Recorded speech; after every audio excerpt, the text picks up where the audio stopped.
would you take a moment to tell the students a little bit about yourself? My name is Carol Trahan. I've owned Spherion for the last 16 years, and I am a staffing and recruiting company. So once you were to get your resume completed and you wanted to look for a job, you would come to me, and I would market you to the kinds of companies that you think you would like to go to work for. Scott. And again, I'm Scott Ledford with General Shell, and I act in a kind of a generalist HR capacity with General Shell, and working with not only recruitment but labor relations and training as well. So just happy to have the opportunity to speak to you folks today. Well, thank you and welcome. We appreciate you coming today. First of all, one of the things we're doing in this class is we're learning to put together good resumes, cover letters, and reference sheets. And so when you all are seeing these hundreds and hundreds of resumes coming through, can you tell us about some good resumes and some bad resumes? Good resume is very succinct, meaning that you have your work experience, you have the duties and skills that you used during that particular work experience, and it doesn't necessarily have to be a job. If you're a work-study student, that counts as work experience. It's just the way that you present it, as to, instead of just listing, oh, I did a work-study program, you need to list it as that is part of your employment for the university for your scholarship. So you had duties and obligations that you had to finish, and those need to be on there. No 2 or 3 pages. Try to keep it as short as you can. I prefer just a real good standard resume, not a lot of color, not a lot of artwork, not a lot of different types of print or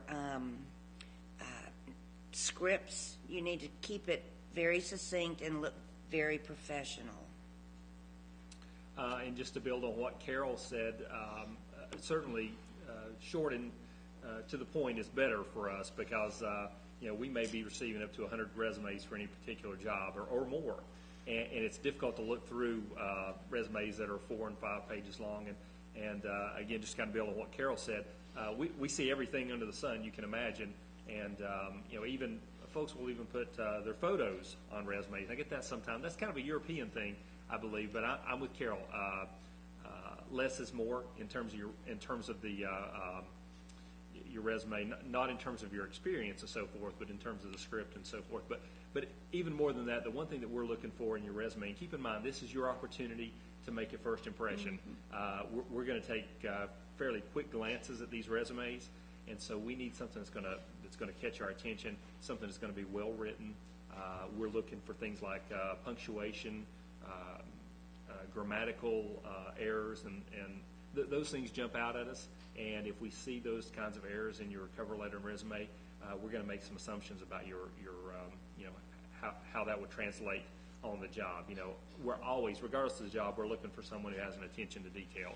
So you have to be mindful of those types of errors that could be present in your resume. So we always encourage folks, when you're writing that resume, have 2 or 3 people, 2 or 3 qualified individuals look over that resume and make sure you don't have any of those just careless errors in it. I mean, we can look over it ourselves 10 times and miss something that someone else may catch on the first pass. And don't forget about your spell check. Even if you use it, you need to make sure that it's spelling the right word for you, because it can intersperse a different word or a different spelling of a word, and that's very key. If I find an error in your cover letter or your resume, that sends a red flag to me, because it tells me that you weren't concerned enough about what it looked like to make sure that it was absolutely perfect. And these things that you're discussing about resumes, this goes across all lines, no matter Mm-hmm. what major or profession you're in. That's correct. Right? Okay. That's correct. Well, do y'all have any questions at this point? One of the things that we've been running into and talking about is how you go through the job process and you apply for positions. And one of the things that's really popular now is the online application process. Could you give us some tips on how to navigate that online process and be successful in that process? I'll let you go first this time. Okay. Well, online is it's 90% of the jobs that we recruit for, we're recruiting online. The traditional methods of newspapers and we still have folks that'll come through the door and ask about positions and so forth. But your savvy job seekers, and those are the ones that we're targeting. Your savvy job seekers are going through the internet, and it's beneficial to us both, the job seeker and the employer. And so it's incumbent upon each of you to be, savvy with the different sites. The internet's a great tool if you're a job seeker, because you can find jobs, you can find salary information, you can find benefit information, and so we personally use CareerBuilder. Most of the time we use Monster.com, but for those of you who are familiar with, everybody's familiar with Facebook, but the professional sister to Facebook is obviously LinkedIn, and those are some great websites to have your name out on as well, because we often blast out positions through LinkedIn. And I would just encourage you, if you are applying for a job through the internet, there's usually instructions. I mean, inevitably within General Shell, I will usually, when I'm putting together a job ad online, I will build into that ad to have those who are those departmental managers who would actually be supervising the individual copied on those resumes. But we often find folks circumventing the career builders or the monsters, and they'll get my contact information sent directly to me. So you may be hurting yourselves by not simply following the instructions in the ad itself. It is a long process. It can be very frustrating because, as Scott said, I may get 100 resumes a day, and I will cull through those resumes. That's why it's so important for your resume to be a marketing tool that talks about you. It needs to be very professional, because you're going to stand above anybody that I get a resume from that's just decided to put it in Courier and not really make it look like a good resume. You need to make sure that you're using a Word document or a PDF file. Not all companies can take the .wps files or other JPEG files or all of that. They may not have that software, so you need to make sure that your resume is accessible. And when I go and click on somebody's resume and I can't open it, that tells me that they didn't really do a whole lot of research. Beth, just one more caution, Sure. if I could. This is just an example from this morning. I'm recruiting a position in North Carolina, and just this morning when I came in, I opened up a CareerBuilder resume submission, and what I found was actually a project a student had done for school, and apparently he had. I mean, it was titled his name, and I guess he assumed that was his resume. But what I found was a study on agriculture attached to his resume. So you can make those kinds of errors. So just be careful about what you're attaching to those requests for your resumes online. So we're talking about this online job process, and are the days of networking and human contact and all those things, are they gone, or is that something they still need to be working on as they're going through college, building a network of getting to know people in their profession?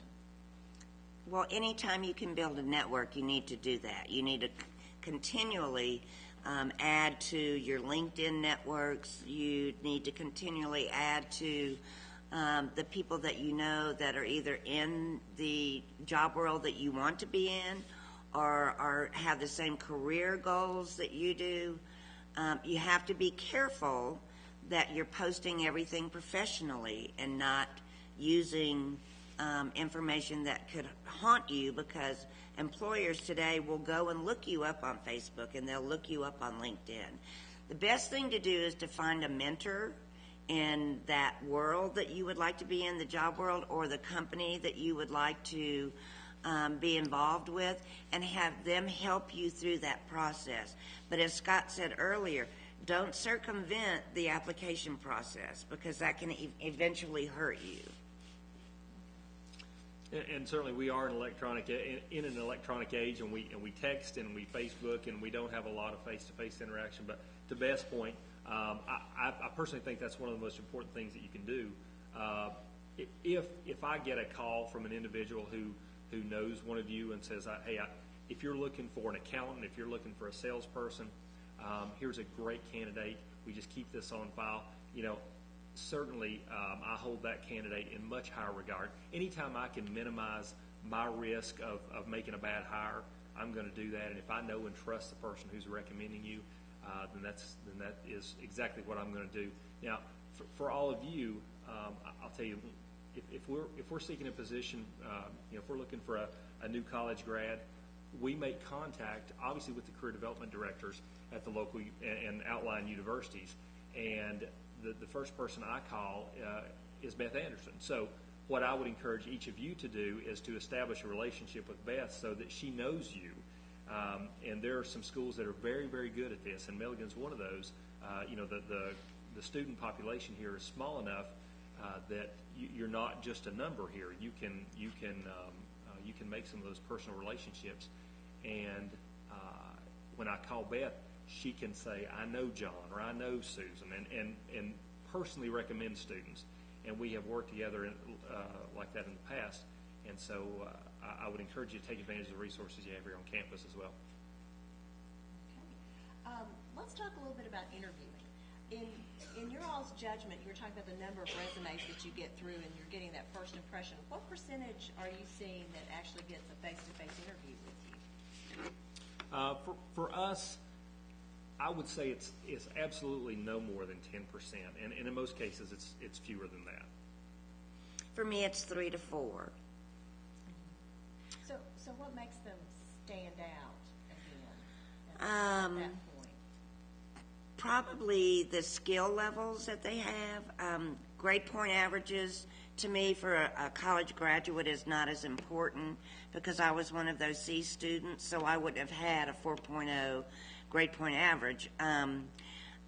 The information on the resume, and since you all are sophomores, or the majority of you are sophomores, you need to start looking this summer for either an internship or a volunteer opportunity to get into your field so that you have some experience in your field, regardless of I don't know what you all are studying, but if it's psychology, CASA needs volunteers for their program. I would much rather see on your resume a volunteer opportunity to give back to your community in your field than you being a waitress or working at McDonald's, because that tells me that you're setting goals and you're going for those goals. I was just going to say, too, in formulating your resume, one thing I failed to mention earlier, we always like to see the history tied together from high school forward. If we see large gaps in your resume with no activity whatsoever, as we told the last class, I'm just going to assume you've been in prison during that period of time. So tie those dates together so that we've got a clear picture of what you've been doing the last few years. And one thing, Beth's original question was what makes that 3 to 6 to 10% stand out enough to garner a face-to-face interview. And one thing that for me that's always impressive is, again, we may get 100, we may get 200 resumes, but there's a minuscule percentage of people that will either send a follow-up email or a call and just say, hey, I submitted my resume. I just wanted to make personal contact and make sure you receive that and let you know that I'm very, very interested in the opportunity, and I hope to get the opportunity to talk to you. And so at that point, I write that person's name down, and I go back and personally pull out that resume, and that shows me some initiative. So, and again, as we talked, as I mentioned in the last class, it's the little things like that that's going to give you an edge in this very competitive job market. Well, one of the things that you have the resume that comes in, and then sometimes you all will phone interview or Skype, a video interview. Can you give our students some advice on how to stand out in that venue? Because that's a tough venue to make an impression. First of all, you need to know about the company that you're interviewing with, the person that you're interviewing with. I will, if I'm setting up a recruiting call, interview call for one of my clients, I will make a suggestion to that person. I think you need to go to the website and you need to look at annual reports. You need to look in the newsroom, look at their press releases, get to know the company, because I'm going to be asking you questions about how you'll fit in this environment. Any kind of nonchalantness, like I don't think that you're really interested in speaking to me, that's a huge red flag. If I say, you know, what are your goals? Well, I'm not really sure. Well, what kind of work are you looking for? Well, I'm not really sure. You know, those kind of answers are just negative all the way around. You need to smile. Even if you're on the phone, your voice projects that positiveness, and the more positive that you can be and the more interested you can be in the questions that I'm asking you, the better off you are. Couldn't agree more. And you know, on our side of the phone call, there's nothing that we enjoy any more than talking to candidates who are excited about the opportunity and who are looking for an opportunity. And as Carol said, when we hear someone who sounds like they just lost their best friend and they have no enthusiasm and no encouragement, or they're just no encouragement in their voice, then it's kind of a depressing call for us. So even if you're not naturally that kind of charismatic personality, you really need to practice that before the phone call. And I would tell you this too: if you're sending in a resume to me, then anticipate a call from me. Expect that I'm going to call you. And what I mean is this: I don't know how many times I will call a candidate who sent me a resume over the phone, and obviously they're not necessarily expecting my call at that particular time, but I'll introduce myself and the name of the company, and I'll say I'm just following up about the resume you sent us in regard to position XYZ. And what I get oftentimes on the other end of the phone is, now, what company are you with again? And, you know, sorry, I don't remember exactly. Can you refresh my memory about what that position is you're recruiting? And it just drives me crazy. So it just tells me that this is a job seeker who's just absolutely blasting out resumes to everybody, and they're not necessarily interested in my company or my position. They're desperate is what it comes across as. So I would encourage you that if you send out a resume, to by all means write the name of the company down, the contact person, and which position you applied for, and keep that somewhere handy so that you can respond intelligently when you get that call back and make that good impression. Okay, so they're coming to meet you for an interview.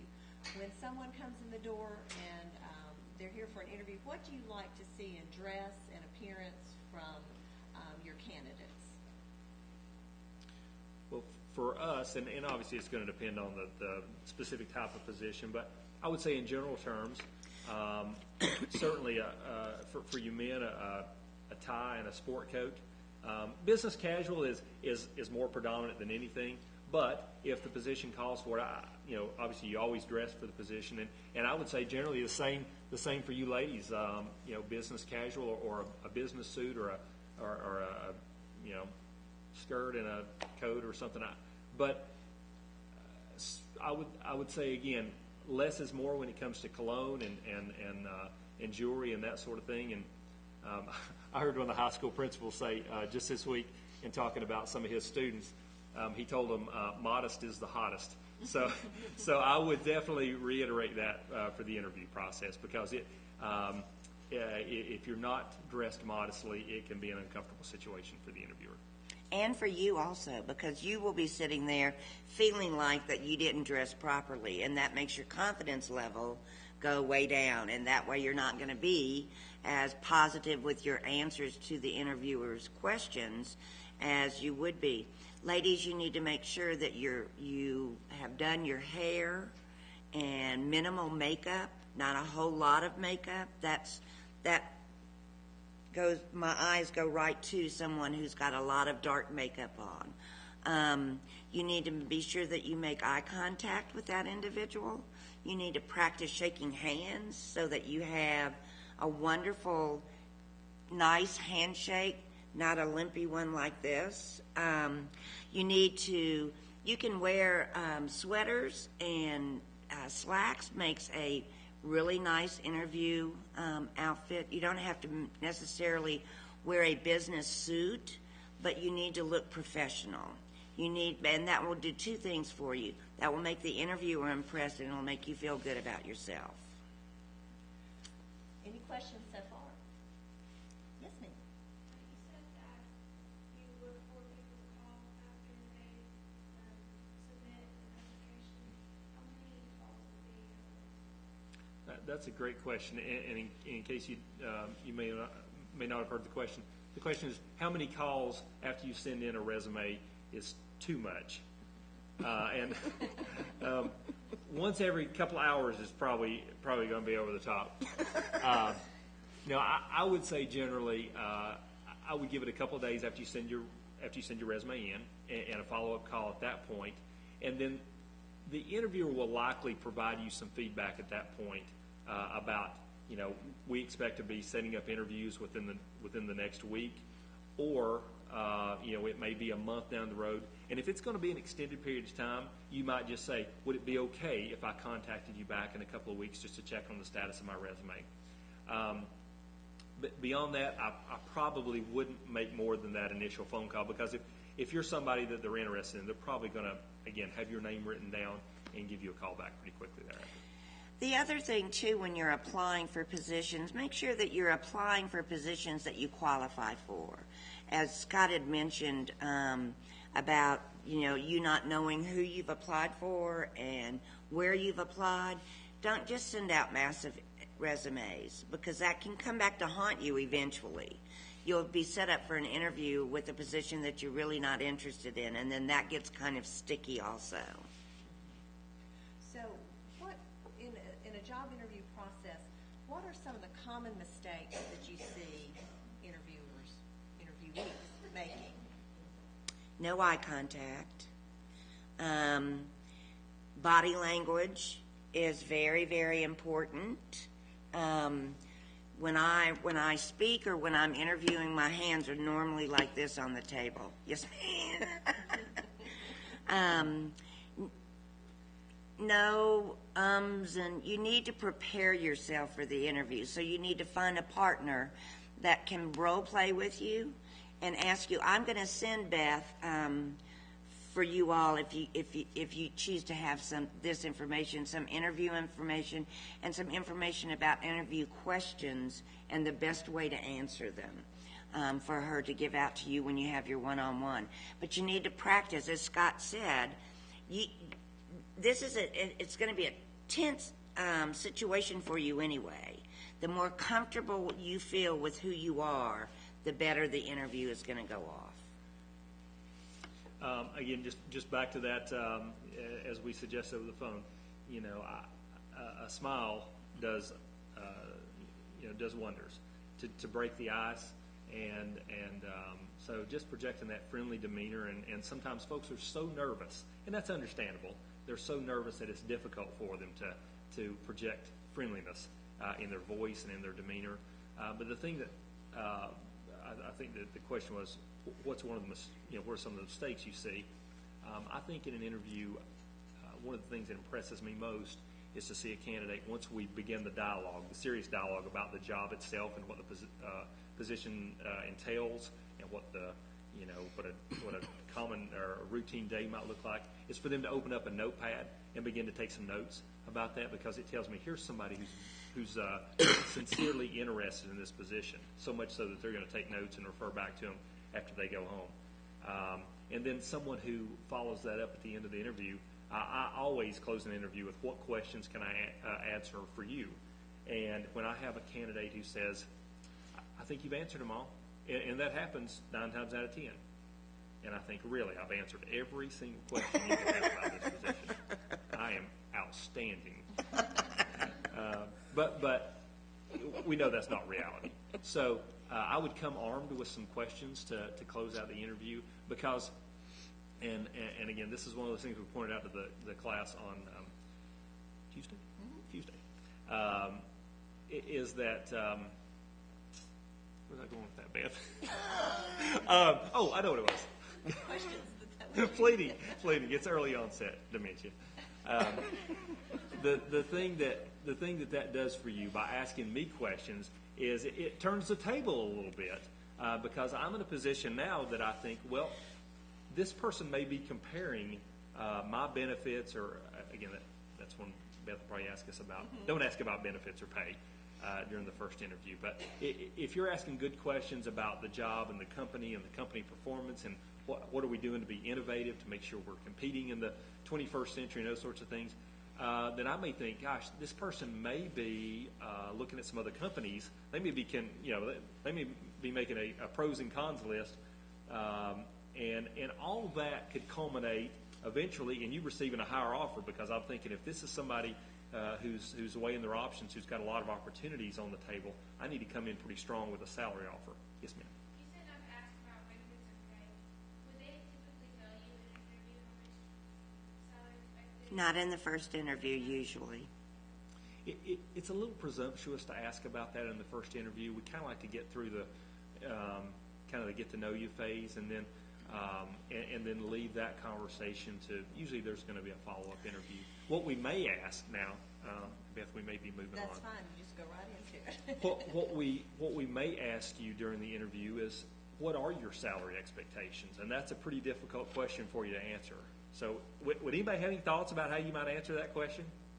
Would you research the typical bracket for that position, and also mention the website of the organization or whatever company you're applying for? Yeah, I think that's an excellent idea, and that's, again, very few people do that. Most people assume that we answer that question. Sorry. That's okay. That's all right. But what if, after your job verification, what advice do you have if you want it higher than that salary bracket? Okay. Again, just back to her original comment, a lot of people don't do exactly what she said. A lot of people don't research it. And we talked about the benefits of the internet. There are a ton of resources that you can go to on careerbuilder.com. It'll tell you what the average salaries are by geographic region for a particular position. There's a website called BLS.gov. It's a Bureau of Labor Statistics.gov. There's a ton of metropolitan wage data on there for every job and job classification known to man. There's a website called, I think it's sperlingsbestplaces.net, and it'll tell you if you're considering relocation, what the cost of living is in that area. So those are some of the resources that you can come armed with. Now, what a lot of people assume we're doing when we ask, what's your salary expectation, they're hesitant to answer because they think, if I lowball myself, then that's where they're going to come in at. Maybe he's thinking $50,000. If I say $40,000, then the employers just save themselves $10,000. But keep this in mind. All the good employers know that if we lowball you, we're only cutting our own throats. It costs thousands of dollars to get you up to speed to where you're productive on the job. So if we lowball you and pay you $40,000 for a job you're really qualified to make $50,000 for, somebody's going to come along after we get you trained and up to speed and offer you $55,000. So we've got to be competitive on the front end. And if an employer tries to lowball you, that may be an employer you don't want to work for anyway. But if you receive an offer that you think is low, and I think that's your point, right? If you think you could garner a higher salary, and maybe you can if you can do things like get a master's degree or go for other continuing education, or you've got great volunteer experience or great previous work experience that somehow gives you a unique qualification above the other candidates. On the front end, that's the time you negotiate those things. And we probably have 30 to 40% of the people that when we extend an offer, they come back with a counter. And that's not inappropriate. This is the time when you do that sort of thing. Now, I would encourage you to be to do that respectfully. You don't want to be brash or abrasive or arrogant about it, but it's okay to come back and say, whether it's salary or whether it's vacation, the front end of this process is a time to negotiate your salary and benefits. You can also go to www.salary.com, and it will give you the region salaries, and then it also has a place where you can go to look at your comprehensive benefit package. And you need to realize that you're not just talking about the $25 or $30 or $40 or $50,000 a year. There are benefits attached to that, which makes that whole compensation higher. So you need to keep that in mind too. Companies are with the economy the way that it is right now, companies are looking at those benefit packages, and that's a pretty big cost for them. So don't just concentrate on that salary number, but make sure that you understand what's attached to that. Carol, could you give us some examples of what might be included in a benefit package? Oh, it's health, health benefits. It can be a 401k. It can be dental insurance. It can be life insurance. It can be disability insurance. I don't know what all. Gym memberships, company car, vacation, sick time, PTO, paid time off. That's what PTO is. And a lot of companies are lumping all of that together, so you get, a set number the first 6 months that you're there, and then it starts to increase. But all of that is part of that salary package. So it's really important for you to identify for yourself also what's important to me and what kind of benefits do I need, so that you understand when you're being offered something exactly what you're being offered. You had mentioned on Tuesday something about maybe laying out a budget also. Yeah, it would be really good for you to sit down and figure out how much it's going to cost you to live each month. If you're if you have to rent an apartment, if you have to buy furniture to furnish that apartment, food, electricity, water, gas, taxes, all those things that you are probably not concerned about right now. But when you start looking for a job and you start wondering what kind of salary I need, you need to know how much your monthly expenses are going to be.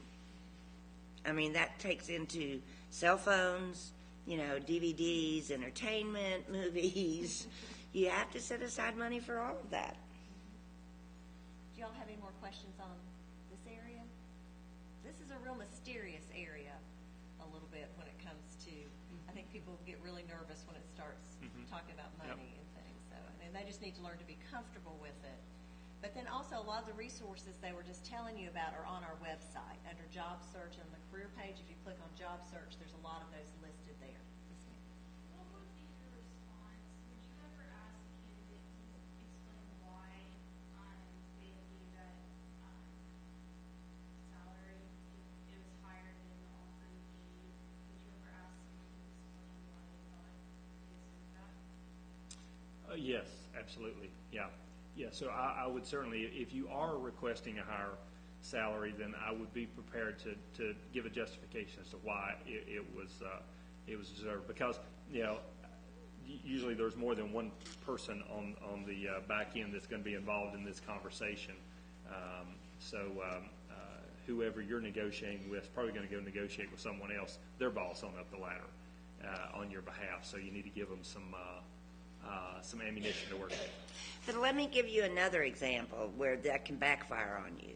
I had a young man that had graduated with his engineering degree, a mechanical engineer, to come in. Was recruiting for a client that needed an entry-level mechanical engineer. The starting salary was $35,000 to $40,000 a year. I had a young man come in and say that he could not accept that. He needed $80,000 a year. Well, he had no mechanical engineering experience on his resume. I'm going to tell you that a company or a recruiter or an HR person will look at that, and immediately it was a turnoff for me. I didn't even submit his name because he wasn't looking at the position.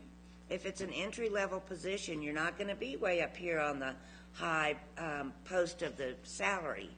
You're going to be down here, and you need to take that into consideration. If you don't have a lot of experience in your field, you're going to have to start out in an entry-level position. All right. Let's kind of step backwards a little bit back into the interview just a second if we could. You were talking that one of the things you look for from candidates, of course, is that they have questions for you, and that shows that they've done their research and things like that. But in the interview process, there's an opportunity for you to talk a lot about your soft skills, your people skills, leadership, some things like that. What's the best way to illustrate those in an interview situation? Well, I think, as Carol has already talked about, body language is huge in terms of presenting yourself. I don't know if that's necessarily a soft skill, but it does tie in with your soft skills. And obviously, we talked about some of those in terms of, friendly, outgoing, and not being arrogant through the process, not being boastful through the interview process. But that's something that you've really got to practice on. It's no different than whether you're a volleyball player or a basketball player. Those are skills that you have to practice to hone your soft skills. And there are a lot of great resources out there. You may have heard of the Dale Carnegie Institute, and Dale Carnegie offers courses on public speaking, which is all of our worst fear, speaking in front of a group. And so there's the Toastmasters International. Luckily, there are resources that provide etiquette training to help you hone those soft skills, and whether it's dining etiquette or whether it's etiquette in a social environment. So practice would be my message there.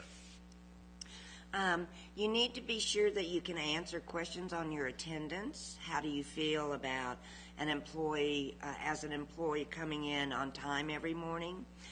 If you're currently working, you need to make sure that you have a good attendance record, because you'll need to use that person that you're working for as a reference, and you'll need to have them give you a good reference. Just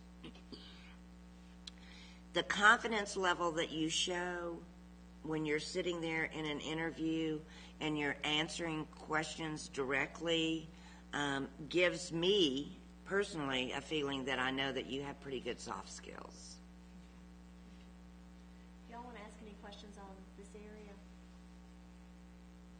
Okay.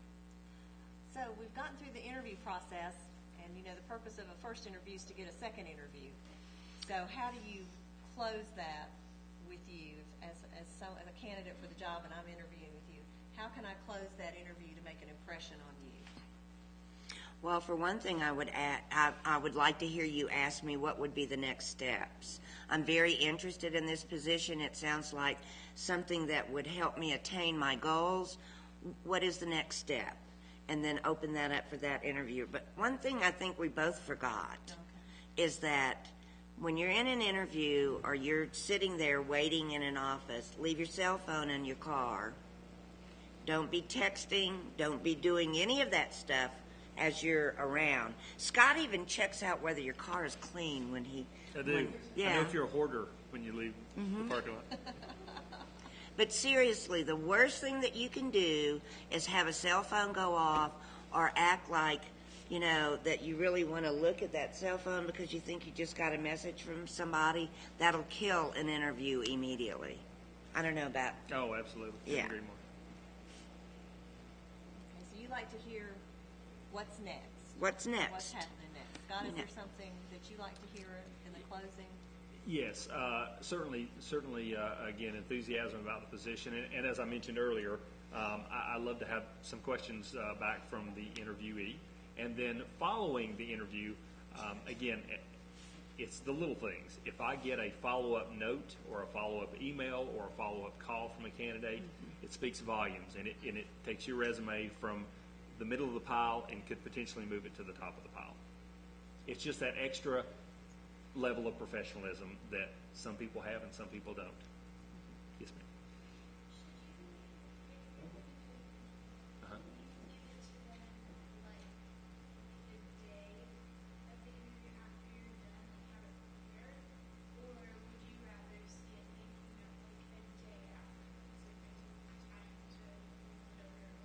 That's a great question. If you didn't hear that in the back, her question is the timing of the thank you note. Is it more appropriate to have it prepared the same day of the interview or the next day? For me, I don't know that it makes a big difference, but I think the next day, or even 2 days after, tells me that this individual's gone home and digested everything we've talked about. They still have an interest, and they have followed up with this note just to let me know how much they're interested. So it's probably seems a bit more sincere if you wait at least 24 hours. I was going to say, it may look like that you're too prepared if you hand them a thank you note right then and there, rather than being thoughtful and going home. And that's why the notes are so important, because when you're in that interview, you're nervous and you're going to walk out that door and you're not going to remember everything that was said. So, you will have to digest some of that information. So I'm very much in agreement with Scott. I did have a lady return a completed application one time with a homemade cake, and she promptly received an offer for the position. So don't make a cake, but it was a really good cake.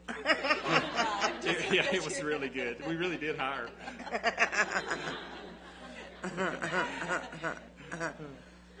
So is there anything you all always wanted to know, that you've always maybe had this awkward question that you want somebody to give you some advice on?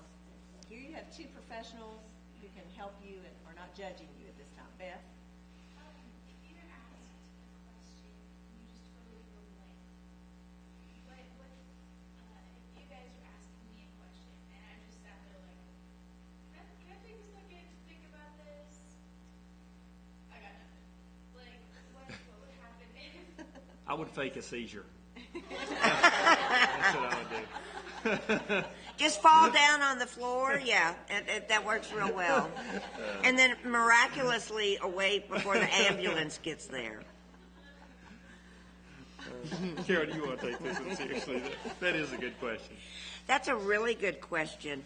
I have had people that have been in that situation, and they've asked, they have said, honesty is the best policy.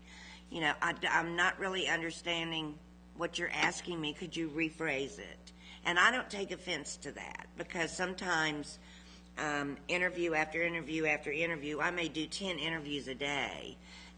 Sometimes I'm probably tired and I may not be communicating real well. But that's why you practice. That's why you get a partner and you role play. As I said, I'm going to send Beth some interview questions that the Big 10 use, so you guys will have something to practice with, but you need to practice. You need to be prepared. They're going to ask you thought questions.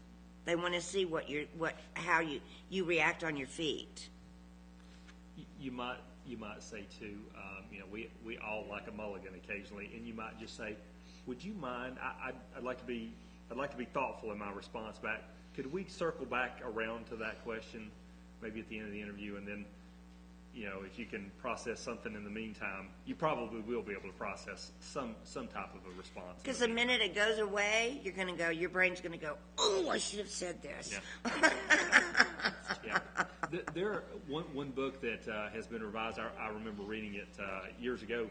It was called the 101 Greatest Interview Questions or something like that. But there's a ton of those kinds of resources, and they really will prepare you very well. I mean, there's only so many questions we can ask you to, behavioral type questions and open-ended type questions. So they get recycled over and over and over again. So if you do this role play, as Carol's encouraged you to do, and you can anticipate those questions, you really can give yourself, again, a leg up by reading those books and kind of anticipating specifically what those questions will be. You will have spent 4 years in school. You will have spent a good bit of money getting this education. The one thing that you want to do is be prepared to be able to go out and find that job that you really would like to have, that will make you happy. With the economy the way that it is, job hunting has totally changed. It's not anything like it was before. So you're going to have to be able to use all those resources, and it sounds like Beth has a great website for y'all, a webpage for y'all to go to. Please don't wait until you're a senior graduating to go and get information from those websites and use those resources. You really need to start using them now.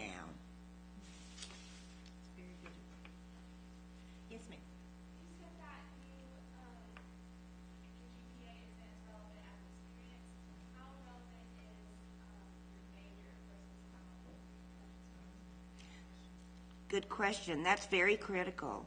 Because if your major is psychology and you're applying for a marketing job, I'm going to go, psychology, marketing, You know, that wouldn't necessarily be a fit. So my first call to you would have to be, okay, you're a psychology major, but you're applying for this marketing job. Why do you not want to be in your field? I concur. You concur. Now, if they came up with a good answer in terms of why they wanted to overcome. Well, if you were going to go back and get a business management degree, an MBA degree with emphasis in marketing, then I would understand that. But a marketing company would not understand that. Because it's my job for my clients to pick through all of that stuff for them and make sure that the candidate that I'm sending them, I understand would be a good fit for that position. Y'all have any other questions? Yes, ma'am.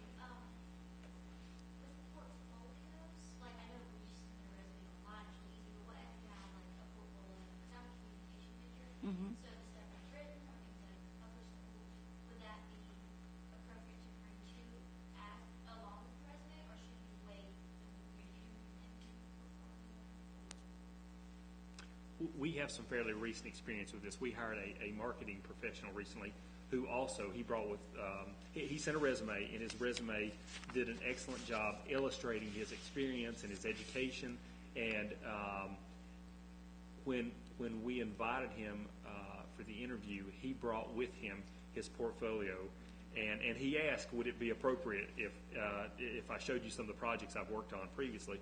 And we did, and it was a great presentation. So, and you may even ask over the phone when you get the call to schedule the interview. I've got some of my work that I've compiled in a portfolio. I'd love to bring it and show it to you. And I think for those types of positions and for someone in your major, the more you can illustrate what you've done and your talents, that will certainly, again, give you that leg up.